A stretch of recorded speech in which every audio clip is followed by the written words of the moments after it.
ukisoma kwenye ile Warumi, kwa moyo mtu huamini hata kupata haki, na kwa kinywa mtu ukiri hata kupata wokovu. Ulikiri, ndio maana ukampokea Yesu, yuko ndani yako.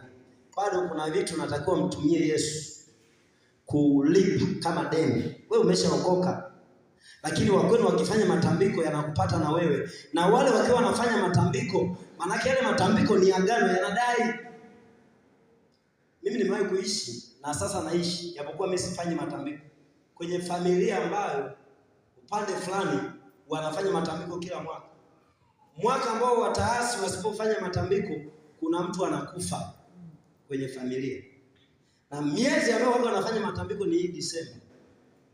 Nilisema kuna Jumapili moja kana naongea na watu kwamba miezi hii ya mwisho wa mwaka, mlokole ukinyamaza, kuna watu wanafanya bidii, wanafanya matambiko, wanafanya wanavyofanya ili kuinua miungu yao iwasaidie kwenye maeneo yao tofauti tofauti. Bwana Yesu asifiwe. Kwa hiyo sasa, ili uweze kusaidika, lazima uanze kuangalia.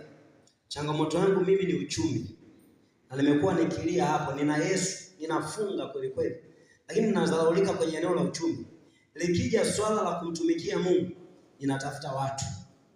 Mwaka huu mimi nimeweka mgomo, na miaka inayokuja sitamfuata mtu mwingine, nataka kwenda